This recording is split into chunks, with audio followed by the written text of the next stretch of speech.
Hey guys, Auspicious'Aussie here, and welcome to the next episode, episode 7 I believe, of the New York City Wrestling Series for TEW 2016. This is of course New York City Wrestling Summer Heat. Let's get into the show. Once again, no Animal Harker and no Bulldozer Brandon Smith, but we have a debut.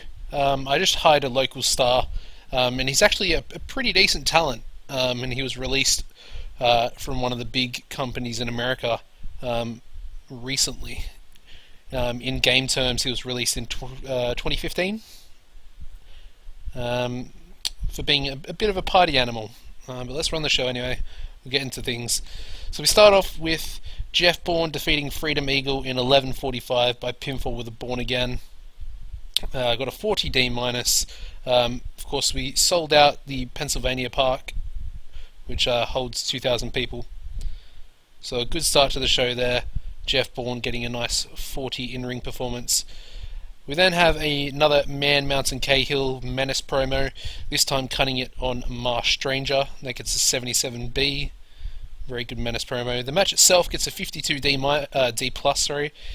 Another very good match rating. Man Mountain Cahill defeated Marsh Stranger in 7:17 by pinfall with a Mountain Topper. Stranger once again outperforming Man Mountain Cahill, but he has creative control for some reason, so I'm going to have to either continue to give him wins or possibly try and renegotiate a contract with him and get rid of that creative control, because I kind of wanted to put Marsh Stranger over in this match. We then have Crockett Tubbs defeating the New York Doll in 10 minutes 30 seconds by submission with a Subway STF, and then Crockett makes defense number 3 of his NYCW Tri-State Regional title. This match was just to bring the fans back down a little bit, and it got another 40D minus, so good stuff. We then have the Cobras taking on Dermatological and Hawkeye Calhoun, 49D plus, kind of a pretty expected rating for the Cobras here. By the way, I know I mentioned in like one of the first episodes that I have another picture for Storm and Marvel. I don't know, I don't like them with the headband being heels. I think the headbands work a lot better if they're faces. So yeah, while the Cobras are heels, we're going to leave them with these pictures, and then once they turn face, which will be in the future sometime, I'll use their alternate pictures, which have those awesome headbands with the Cobra symbol on the top of it. So yeah, in about they had decent wrestling and didn't have much heat. The Cobras defeated Dermatological and Hawkeye Calhoun in 12:15 when Marvel Malloy defeated Hawkeye Calhoun by pinfall with a Cobra Strike. In terms of in-ring work, Storm was head and shoulders above everyone else. Her Hawkeye, I mean, as you expect, was the weak link, struggling to keep up with everyone else's in-ring performances. So yeah, Marvel got a 42. Storm once again, absolutely smashing it with a 59. And yeah, Hawkeye with a 28 there. Worker improvements for Dermatological in performance, and Storm Spillane in performance as well. So that is very good to see that he's still improving. We then have the boys from the Yukon cutting a better promo than they've cut recently, a 66C plus. Whitehorse Whitaker underperformed, but that's okay. I think he might have the lower menace out of the two guys, but it's a very good rating. Hopefully they're starting to get some decent popularity from those angles. And yeah, then we have Nigel Svensson and Steve Flash defeated the boys from the Yukon in 7:24 when Steve Flash defeated Whitehorse Whitaker by pinfall with a flash bang. The match got the crowd hotter. Hal and Mad Mort got a 41, which is better than Steve Flash, and you have Nigel getting a 46 there. And Hal and Mad Mort improves in performance skills, 45D. We then have Honest Frank cutting a promo on his opponent tonight, Tennessee William. That gets a 60C, good stuff. The match itself, 48D plus. Tennessee William once again getting a decent in-ring performance there, but Honest Frank defeated Tennessee William in 10:07 by pinfall the Frankenherder. Honest Frank makes defense number 3 of his NYCW Empire title. No worker improvements. And this is our main event. Texas Pete debuts. Of course, he's formerly of TCW. I'm not sure if you guys, some of you might not know, but he was fired from TCW by Tommy Cornell in 2015. pretty much he was just partying a lot of the time, not really taking his wrestling career too seriously. So yeah, Texas Pete and the old school principles versus El Mitico and the Ring Generals. 51D plus is a pretty decent rating. So in a decent match, El Mitico Jr. and the Ring Generals defeated Texas Pete and Old School Principles in 15:38 when Dean Waldorf defeated the Masked Mauler by pinfall with a Waldorf salad toss. Okay. Texas Pete had an in-ring performance of 49, which was higher than Marv actually, and the same as El Mitico. Dean being the one that actually managed to crack 50 there.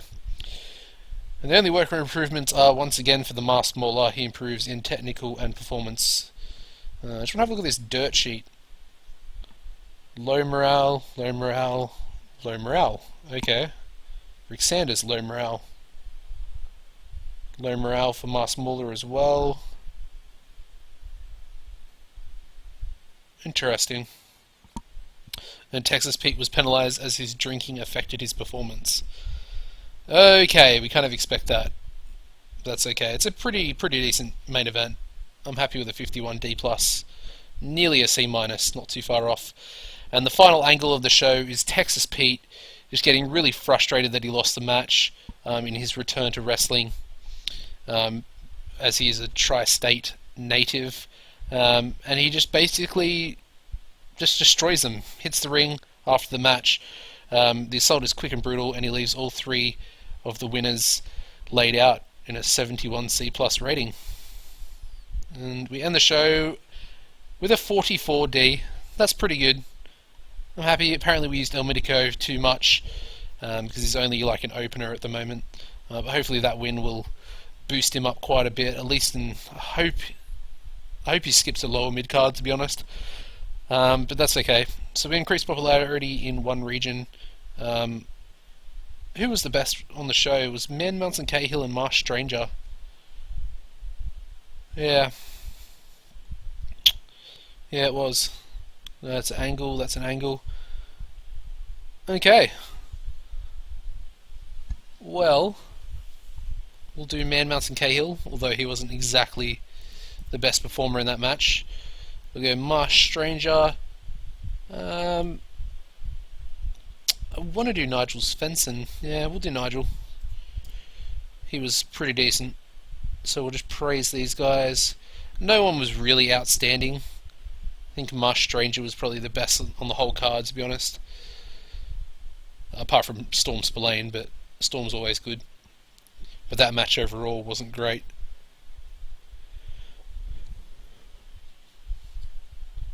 So yeah, I'm not too sure where we're gonna go from here. I'm trying to. Okay.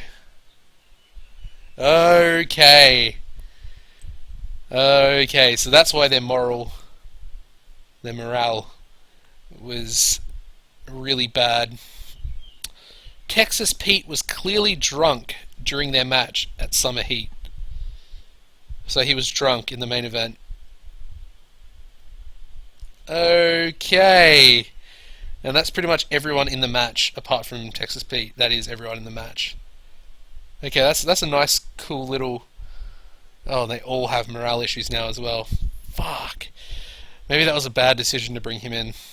He has like 52 popularity in every region in America, but I think that was definitely a bit of a mistake. So we're 30E plus popularity and importance, which is good because we only have this month as our grace period. We do have Gang Wars up next, and I mean for Gang Wars, I'm kind of leaning towards bringing 3 guys in from Oli for the main event scene to take on 3 of my guys. I think I might use the Ring Generals and Marsh Stranger because they're all pretty decent performers. Maybe even El Mitico because obviously he's got the Mexican connection there. But we'll have to wait and see. And I hope you guys tune in for that. The NYCW Gang Wars 1 will be the next show, the next episode. We'll have a little storyline recap just before we end here. So 55C minus for the Empire building. The tag team titles has gone up a little bit, which is good to see. 45D for that storyline. The new generation is only a 30E plus, but again, that's only the jobber storyline really, with Freedom and Hawkeye. And Old School versus New School is on a 64C, which is good, although I've got a little bit of work to do now, as far as trying to make all these guys happy again. Yeah, thanks a lot, Texas Pete, you asshole. Anyways, guys, that's going to wrap this episode up. I hope you have enjoyed. Yeah, we only made 27,000 profit that month, but it's all good. So yeah, I hope you've enjoyed. Don't forget to tune in to the next episode. Drop a like if you've enjoyed, and I'll see you then, guys. Goodbye.